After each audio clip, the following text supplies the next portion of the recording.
What's happening, New York Jets fans? March 12th, day two of free agency, or maybe we should call it day one of Aaron Rodgers' presidential campaign, vice presidential campaign. We're going to start there. We have to start there, right? I mean, I got a laundry list of stuff to talk about in terms of what JD did yesterday and what we haven't done today or what's still left on the docket. But we've got to start with Aaron Rodgers and the rumor mill that's going on out there and the idea that Robert Kennedy approached him to be his vice president. And up until now has not turned him down, has not made a public announcement saying, hey, I'm still a quarterback for the New York Football Jets. I'm not going anywhere. Apparently, he and Jesse Ventura on the short list. He's mulling it, and there is a website going around, KennedyRogers.com, which, let's be honest, costs about $19 for the year. So shouldn't be reading this too much. I think if we're all honest with ourselves, let's not freak out, right? I mean, at the same time, nobody wants to hear it. This is usual New York Jets drama. Worse, it's usual drama that follows Aaron Rodgers around everywhere he goes, of course, especially in these last 4 or 5 years.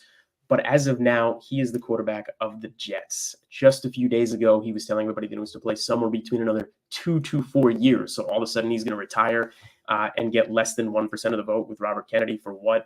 How is this a stepping stone for him and his career after football? Does this make people like him, hate him? I mean, unless he's absolutely going to be a politician and this is his path forward, he is the quarterback of the football Jets. This is noise. I'm not getting into the rumor mill. I'm not caring too much about this until we hear otherwise. We are focused on free agency and what's going on. I don't think this helps in terms of other free agents who are considering coming to the Jets, even hearing an inkling of their quarterback perhaps doing something else if they're considering signing with the team. But at the same time, it is full steam ahead. Lots for JD left to do. Let's talk about what he's done. I mean, a flurry of activity in the midnight hour last night, obviously. And we got to start with the O-line. I mean, a lot happened, but we've all been waiting to hear information on the O-line.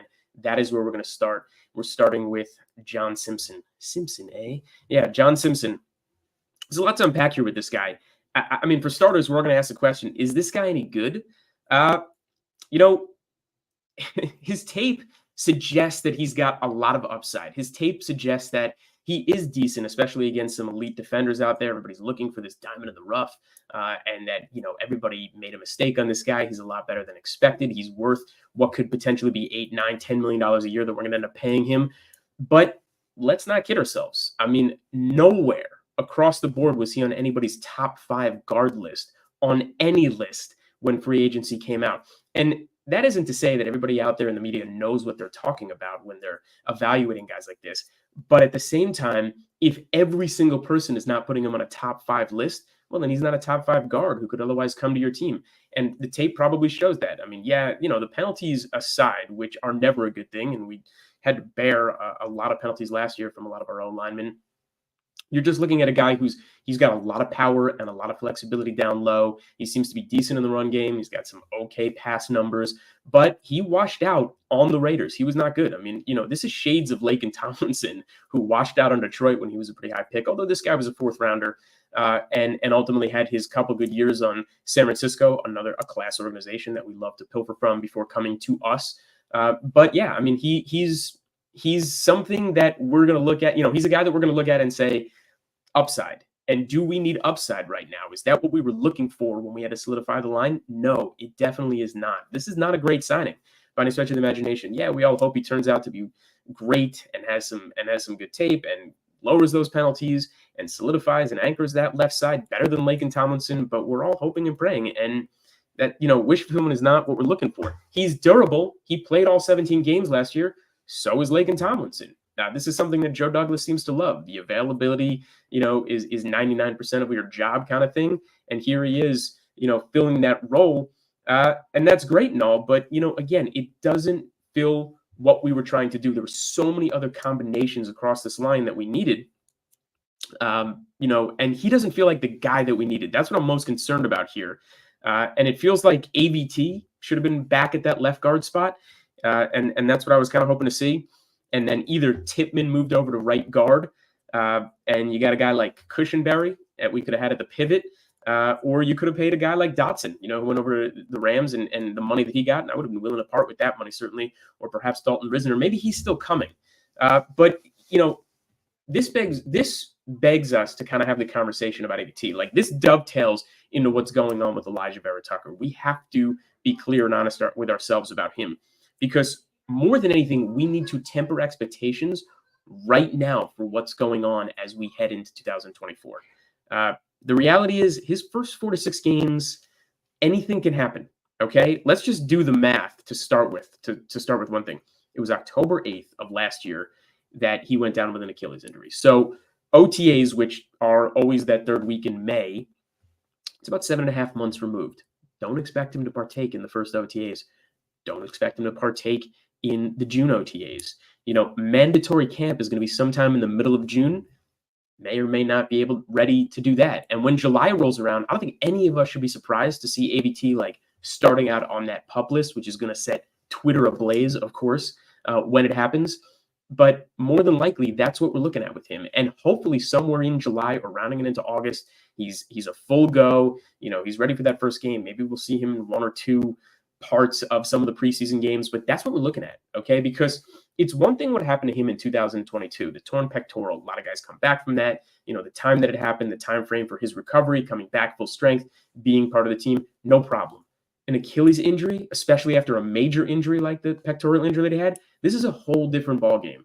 And it's a shame. I mean, it's a damn shame about what's happening to him, because you look at Mekhi Becton and you could say that was more than likely what was going to happen with this guy, especially when he showed up out of shape year 2. You just looked at the size of him and he had the injuries, and it's a shame. And it kind of guts me. It makes me sad when I think of Mekhi Becton. I'm disgusted when I think of what happened to ABT, because, here's a guy who just always should have been penciled at guard, never should have been playing any other position. And it's fine that he played tackle in college, but that is college. You cannot compare to what he's got to go up against, rep in and rep out in the pros. He just, he has the athleticism. He has the ability. He's a great player, obviously. He can play the tackle. We know. We're also excited about his versatility, but he never should have been anywhere but guard. And now we're kind of dealing with a guy who's coming off 2 major season-ending injuries, and we're expecting him to line up anywhere. We don't even know yet where he's going to play. There's talk still they're going to put him back at a tackle position, depending on who they ultimately pick up yet in free agency. And we're going to talk, obviously, a little bit later about who's still available and what it would be, what's nice in terms of the combinations to see. But personally, I really, really, really thought, if Tippmann was able to move over to right guard and ABT back to left guard, where we just want to anchor him, hopefully for the next 6, 7, 8 years, and never move him again, we could have gotten another guy in center, probably a guy like Cushenberry, and then filled out our tackle position. Now, with Simpson coming to the team, this is all very much up in the air. I mean, everybody's just certainly saying, oh, well, ABT over at right guard, and that's what it is, and Tippmann at center. More than likely, yes, that's what it is, and hopefully that's what it ends up being. But if it's anything other than that, it was, you're doubling, tripling down on a mistake that was already made. This is a huge, huge thing. We have to watch him more than anything else. He's an amazing player, an amazing athletic player. But, we gave up 2 very high draft picks to move up the board to pick a guard. That doesn't happen in the NFL draft, yet we did it. We expected him to be Quentin Nelson. He had the opportunity to be as good as him, and now he is 2 season-ending injuries removed from that, and we hope he gets back to that position, but more than anything, put him back at guard. He doesn't have the strength of the arms to play at the tackle position for long periods of time. That is where he got hurt. He extended himself, got hurt at the pectoral, extended himself, got hurt with the Achilles. We never need to see that again. I hope to hell Simpson is that left guard and he's decent enough to play, but I hope more than anything else, ABT pencils back into right guard, never move him again. Moving on. All right. Speaking on, it's now very clear that we're moving on from Al Woods and Quentin Jefferson, because we had 2 other pretty big signings late last night in Javon Kinlaw from San Francisco and Leki Fotu, forgive me if I'm saying his name wrong, from Arizona. Again, 2 of the guys both on 1-year terms. We did the same with Al Jefferson, with Al Woods and Quentin Jefferson, and we did the same here again with Kinlaw and Fotu. I mean, interestingly enough, let's just kind of delve into them for a second. I'm expecting personally competent play from both of those guys, right? Probably a few wow moments that you're going to see, probably a few disappointing moments, more than likely some untimely penalties that'll come up, things like that. But, it'll be nice if one of them blossoms more than expected. I'd go with Fotu more than Kinlaw. I mean, Kinlaw was like pedigree. He was first rounder. He was 14th pick out of San Francisco, went to a class organization, spent all this time there. The good news is, especially after a couple injury-plagued seasons, he played all the games last year, and he had some good moments, and he did some good things. I mean, maybe it's his time to shine and pop and get into the Salon Albrook, defensive sets and do something very special, but he's probably never going to live up to that first round hype. Fotu, on the other hand, he's rounding into that really interesting time in his career, gets off those 4 years. Arizona has been a roller coaster of a team, even more than the Jets probably the last 4 years. So he gets a chance to kind of get it out there, reset himself. He's a defensive tackle. He's a nose tackle, right? I mean, a really interesting position, ground eater, run game stuffer. His 7% is that he stuffs runs, or close to 7%, is right on par with Quinn Williams, close to 7% stuffing runs. I mean, those are the guys we want in the middle of the field. So he's a potential to blossom, and we might look at him and be like, wow, that was one of the best pickups. But I like both of these guys. Again, good money, good 1-year terms, giving them a chance, make it or break it, guys, whatever it is. You got one guy, 4th rounder, who plays that nose tackle position coming into a very important time in his career. And you got the other guy, who was a disappointing 1st rounder who maybe can redo something good for his career. I mean, the same way Solomon Thomas did, the same way we took him from San Francisco, who's really had a very nice 2-year run with the Jets. I mean, you go back and look at his numbers and what he's done when he comes in off the bench and the time that we rotate him in. He's played very well, especially late in the season, both times. So I'm excited that he's going to come back, and I'm excited for both of these guys to be on the team. I like it. All in all, both of these guys are very good signings, which brings us to who everybody else wants to talk about. We've already talked a little bit about Rodgers and what he may or may not do in the upcoming presidential campaign. But let's talk about Tyrod Taylor.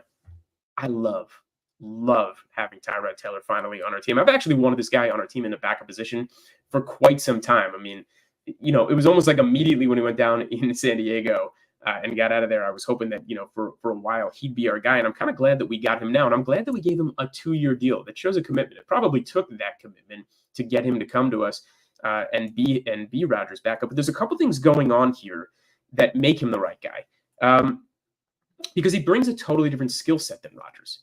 No one can duplicate what he does. I mean, there's some teams out there like, okay, you have Hundley behind Lamar Jackson, and you're saying, okay, well, if Jackson goes down, we have to literally run the same offense, and we want him doing something maybe a little bit tweaked, whatever it may be. But in our case, for the Jets, you want something totally different. Because if if Rodgers goes down again, Tyrod Taylor is not going to come in and probably win you the season. That's just the reality of what it is. And there's not a lot of guys out there who ever would to begin with. So you want those 1 or 2 game bridge quarterbacks. Well, if he has a totally different skill set, by the time, in whatever part of the season that comes up, the defenses have to scheme for that, have to allot for that. They're going to be thrown off guard by his skill set and what he does. That gives you advantage for a couple games if that's what you're expecting.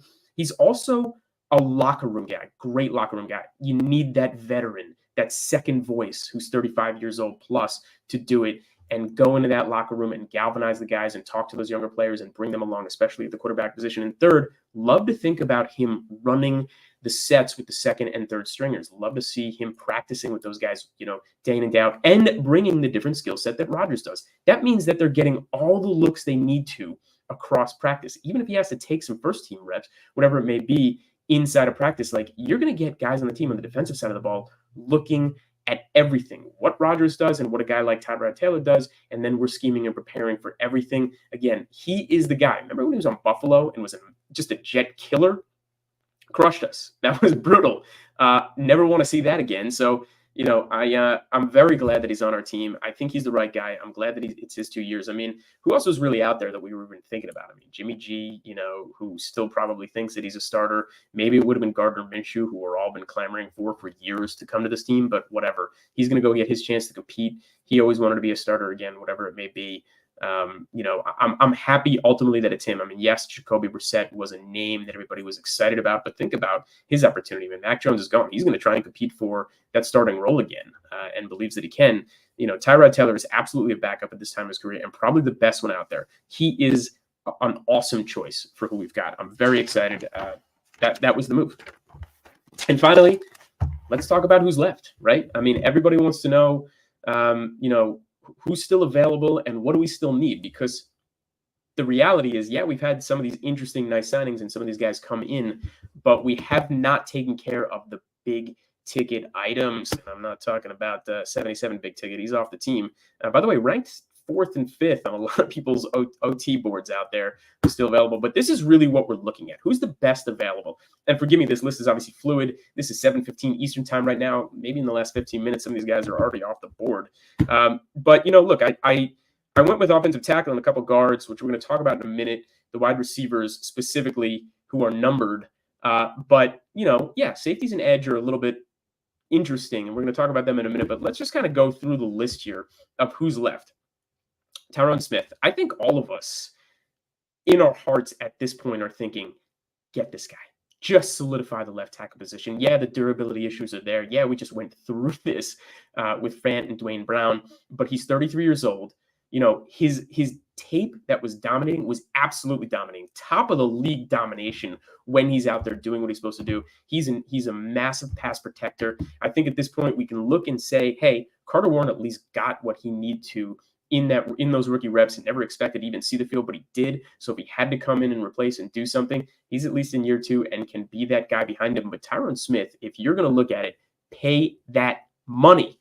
Get that left tackle solidified. Don't even think about waiting for the draft. There's one guy in the draft at this point who can make a difference right now, and that's Joe Alt to step in at left tackle. I know Olu out of Penn State's amazing, blah, blah, blah. Maybe a couple other guys could step in and be left tackle, but you're really running that risk for day one starter on the rookies to do anything like that. Go get Tyron Smith. Trent Brown is another possibility. Not nearly as exciting. I mean, and I'm not even thinking just because he was or is still a Patriot, not to have him on the team. I'd take anybody who's going to be a good Jet. I mean, a lot of people are upset Saquon's now on the Eagles. Whatever, man. That guy waited out his time to go get paid, and he should have, and we can't be mad at him for it. But, I would take Trent Brown as well. Those are probably the top 2 tackles who I would even think of. I'm glad Oweno was not part of our equation or part of the plan. I'd really want those 2 guys over anybody else. Jonah Williams is interesting to me as well, because if you're not going to take the right tackle in the draft, look at him. When he had to make the switch from left tackle, where he never really was good for Cincinnati, and he did play right tackle for them last year, his numbers were a lot better. He's coming into that time in his career when he could do some good things as well. So, forgive me, I dropped my pen. Hold on one second, guys.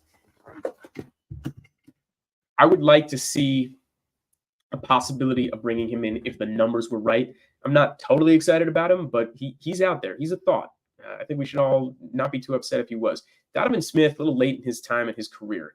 He seems to have lost a lot of power, a lot of favor out in Kansas City. I mean, did a lot of great things for a lot of years down in Tampa Bay.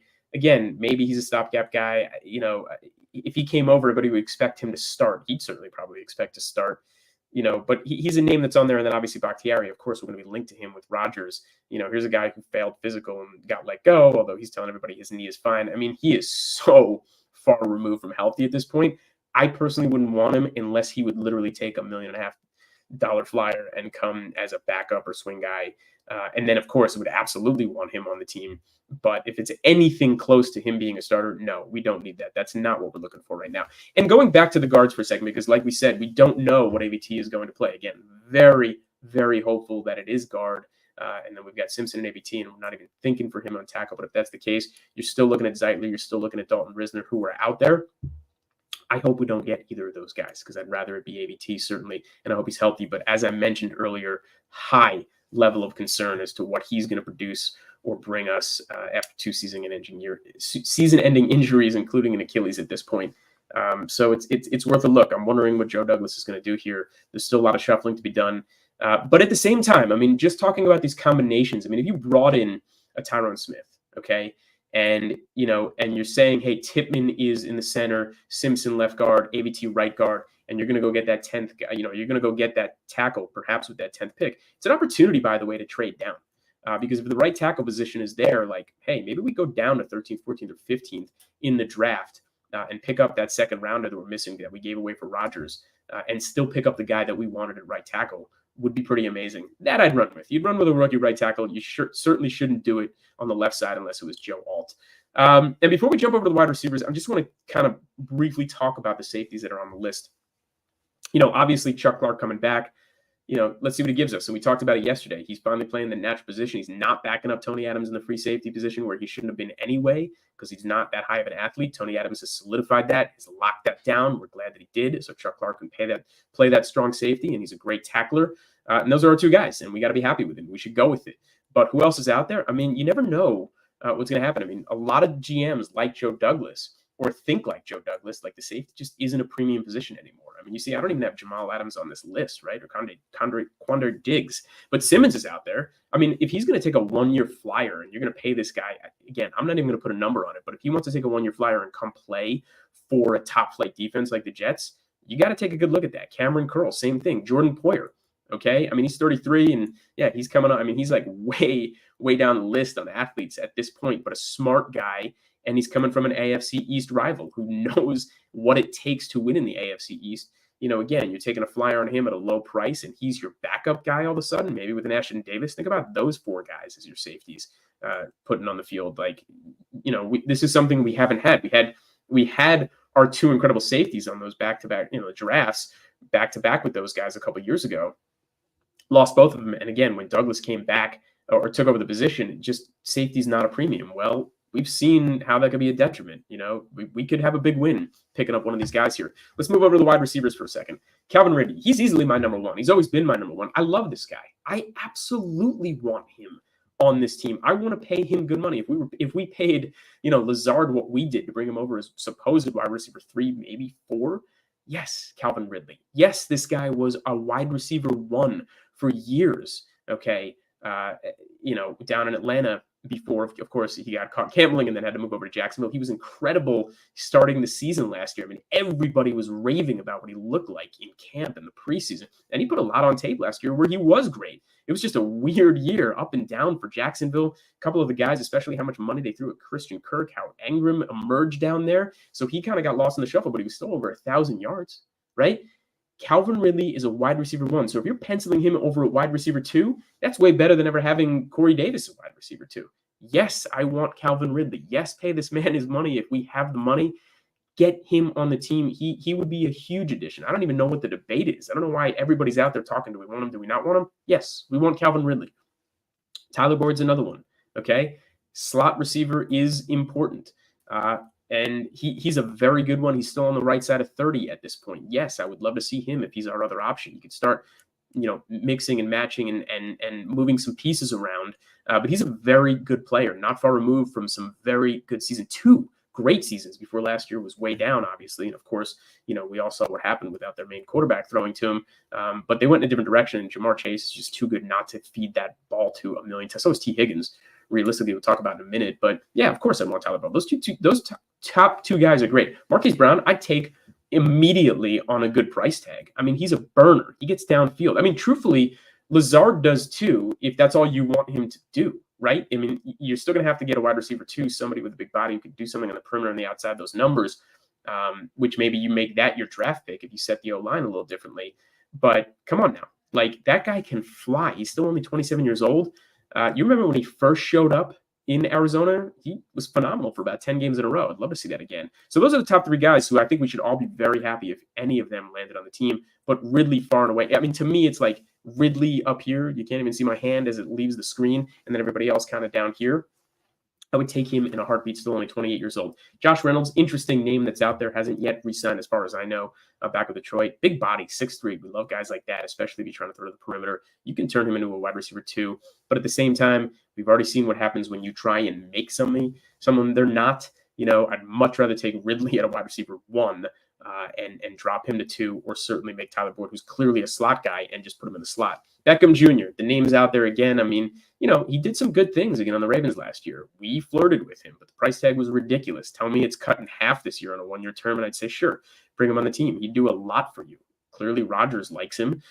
You know, maybe he could be a Secretary of State. I don't know. T. Higgins clearly wants a trade.